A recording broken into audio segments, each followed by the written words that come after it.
नमस्कार। स्वरवंदना theory and vocal में मैं पूर्वा आप सबका स्वागत करती हूँ।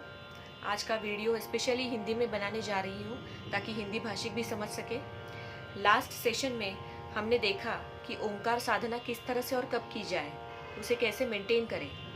आज के वीडियो में मैं आप सबको षडज का रियाज किस तरह से शुरू किया जाए, कैसे उसे मेंटेन किया जाए, अलंकार किसे कहते हैं, इसकी थोड़ी सी इन्फॉर्मेशन देने वाली हूँ। So please keep watching. षडज, जहाँ से हमारे गायन की शुरुआत होती है। षडज आधार स्वर कहलाता है। आधार स्वर इसलिए क्योंकि इसका आधार लेके हम पूरा गायन कर सकते हैं, इसलिए ये आधार स्वर के नाम से जाना जाता है। इसमें पूरा सप्तक समाया हुआ होता है। जो गायन की शुरुआत करने जा रहे हैं उन्हें अपना षडज अपने स्वर में पक्का करना पहले ही सीखना चाहिए।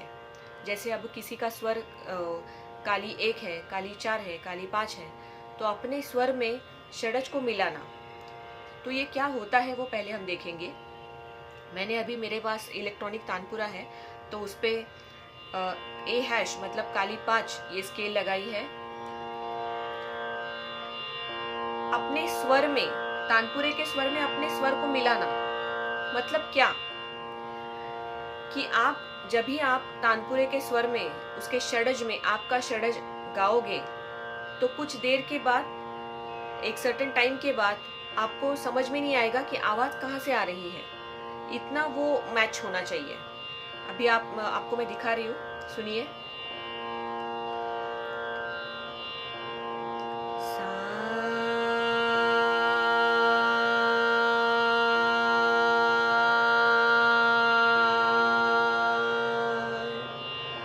जब भी ऐसे आप गाते हैं तो ये जो आवाज आप सुन रहे हैं तानपुरे की, तो ये आवाज और आपकी आवाज इस तरह से एक रूप होनी चाहिए कि कुछ टाइम के बाद समझने वाले को मतलब वो कंफ्यूज हो जाएगा कि आवाज कहाँ से आ रही है एक्चुअली।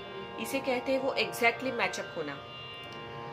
तानपुरा ये इलेक्ट्रॉनिक तानपुरा है। जो मैनुअल तानपुरा होता है उसे 4 स्ट्रिंग्स होते हैं, 4 तारे होती है। जो आपने कभी देखा होगा टीवी पे, प्रोग्राम पे, लाइव भी देखा होगा कि कोई जब गाता है तो उसके पीछे कोई लेडी या कोई जेंट्स ऐसे बैठे होते हैं तानपुरा लेकर, तो उसको 4 स्ट्रिंग्स होते हैं। तो उसकी जो ऑर्डर होती है स्ट्रिंग्स की, वो आप देखिए, मैं बता रही हूँ आपको। जो पहली स्ट्रिंग होती है वो होती है पंचम स्वर की, मंद्र पंचम की। जो ये मिडल वाली 2 स्ट्रिंग्स होती है वो होती है मध्य षडज की, और ये जो लास्ट स्ट्रिंग होती है वो होती है मंद्र षडज की। इसी ऑर्डर से तानपुरा छेड़ा जाता है और यही बचता है सिर्फ तानपुरे में, और कोई स्वर नहीं बचता उसमें। इसलिए तानपुरा हम छेड़ते हैं, इस तरह से बोला जाता है। तानपुरा कभी बजाया नहीं जाता। छेड़ते इसलिए है क्योंकि ये इस तरह से, इस ऑर्डर में छेड़ा जाता है। इस तरह से तारे बिल्कुल ऐसे जोर जोर से ऐसे खींची नहीं जाती। मैं आपको बता रही हूँ अभी तानपुरा लेके, देखिए। प सा सा सा, प सा सा सा। हम जब भी गाने की शुरुआत करते हैं तो पहले हमारा स्वर, हम जो भी गा रहे हो, अपना स्वर उस षडज पे मिलाना बहुत आवश्यक होता है, क्योंकि उसके बाद का पूरा गायन हम उसी सुर में कंटिन्यू करते हैं। इसलिए हर कोई गायन शुरू करने से पहले आप अपना षडज जरूर पहले मिलाइए, और उसका रियाज भी आप अर्ली मॉर्निंग ही कीजिए, तो बहुत अच्छा रिजल्ट मिलेगा आपको। दूसरी बात, षडज का जैसे पूरा सप्तक का आरोह और अवरोह के तरीके से, मतलब असेंडिंग और डिसेंडिंग ऑर्डर में हम लोग गाते हैं। सारे ग म प ध नि सा, सा नि ध प म ग रे सा, असेंडिंग एंड डिसेंडिंग ऑर्डर। तो इसमें बहुत सारे पलटे और अलंकार बनाए जाते हैं रियाज के लिए। ये क्यों किया जाता है अलंकारों का रियाज शुरुआत में?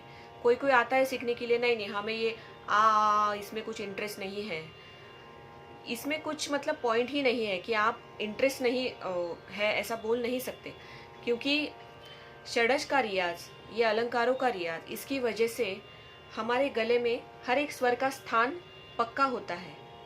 जैसे अभी हम डायरेक्ट म लगाना चाहते हैं, प लगाना चाहते हैं, तो वो इजी हो जाता है हमारे लिए। इसलिए अलंकारों का रियाज बहुत आवश्यक है। कोई भी गीत अगर आप पहले ही दिन में ऐसे बोलेंगे कि नहीं मुझे ये गीत सीखना है, मुझे इस अलंकारों में कोई इंटरेस्ट नहीं है, तो आपकी आवाज़ कभी तैयार नहीं हो सकती। कोई भी गीत गाने के लिए पहले हमें गला हल्का करना पड़ता है, अपनी आवाज़ को उसमें ढलाना पड़ता है, फिर आप कोई भी गीत आसानी से गा सकते हैं, किसी भी स्वर से शुरुआत कर सकते हैं।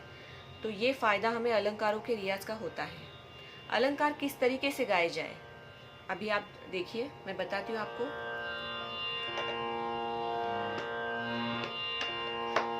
सा रे ग म प धा नी सा, सा नी धा प म ग रे सा।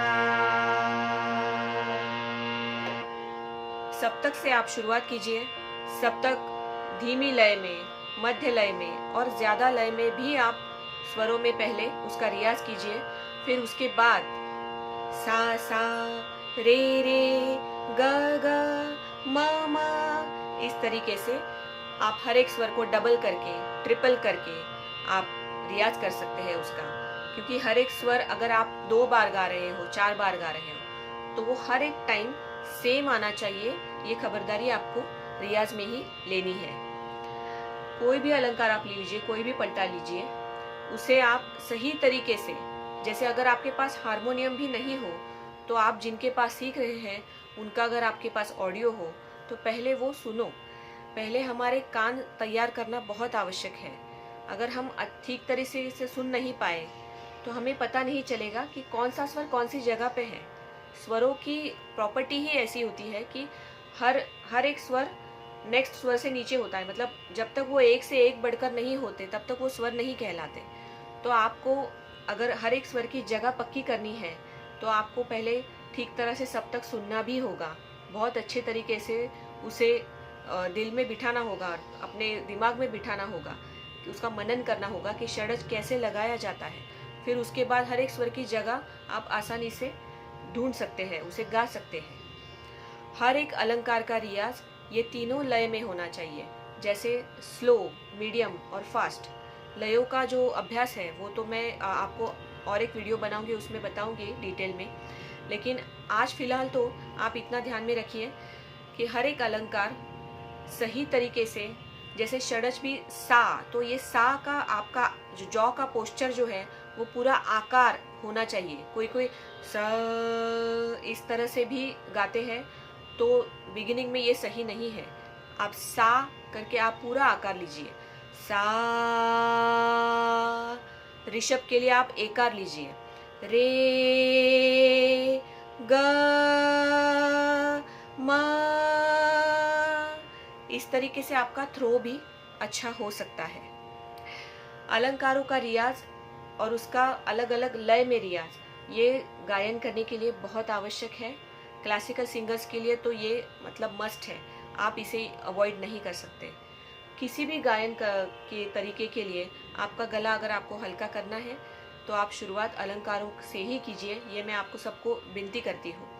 और अलंकार ये एक ऐसी चीज़ है जो आपके गले से सुर निकालती है। अगर पहले अटेम्प्ट में आपका ध तक आवाज़ जा रहा है, नी तक जा रहा है और षड्ज नहीं लग रहा, तो ये जैसे आपका गला उसके लिए यूज टू होगा, उसी के तरीके से वो जाएगा भी ऊपर आवाज़। ऐसा फर्स्ट अटेम्प्ट में एकदम स्मूथ आएगा, ऐसा नहीं होगा। कोई भी चीज़ ये टाइम लेती है, आप ट्राई करते रहिए, आपका पूरा सप्तक अच्छी तरह से सुर में लगेगा। आप ज़रूर प्रैक्टिस कीजिए। कोई डाउट होगा तो मुझे कमेंट बॉक्स में ज़रूर कमेंट कीजिए। धन्यवाद।